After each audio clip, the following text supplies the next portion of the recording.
তো আপনার হিসাবে সূর্য নেই? না, সূর্য আছে, কিন্তু এরকমটা না যেরকমটা আমরা জেনে আসছি যে আগুনের গোলা। এটা নাসা থেকে পাঠানো একটা টর্চ লাইট, যেটা আমাদেরকে আলো দেয় এবং গরমও দেয়। আচ্ছা, যদি ওটা টর্চ হয় তাহলে চলে কি করে? এটা ব্যাটারিতে চলে। এই ব্যাটারিটা মোটামুটি 8 মাসের মতো চলে, তারপর ডাউন হয়ে যায়। তারপর নাসা আবার নিউ ব্যাটারি ইনস্টল করে। আপনি দেখবেন নভেম্বরের মধ্যে আমাদের ঠান্ডা ঠান্ডা লাগে, তারপর আবার মার্চের মধ্যে নিউ ব্যাটারি লাগানোর পরে দেখবেন আবার তেজ বেড়ে যায় সূর্যের।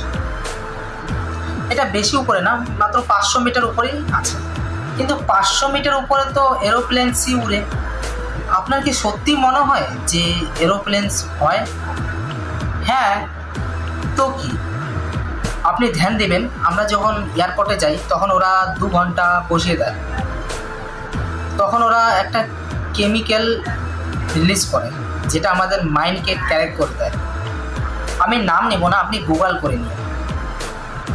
তো তখন আমরা বাসের মধ্যে গিয়েই বসি, কিন্তু মনে হয় যে আমরা প্লেনে বসছি। আর এগুলা ওই বাসগুলাই যেগুলো আমাদের এখানে চলে না, বিমলালা বাসগুলা, ওই বাসগুলাই চলে। আর আমাদের মনে হয় যে আমরা মেঘের মধ্যে দিয়ে যাচ্ছি। আমি আপনাকে বলছি, আমি নাম নেব না, আপনি গুগল করে নিন।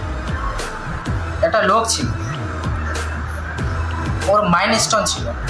তো আচানক প্লেনের বাইরে ও জলের বোতল আর চিপস বিক্রি করতে দেখে।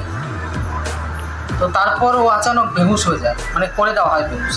তারপর থেকে ওর কোনো খবর পাওয়া যায়নি, একদম পুরোপুরি লাপাতা করে দিয়েছে ওকে। ওই লোকটার কোনো খবরই পাওয়া যায়নি। আচ্ছা, এবার বুঝলাম।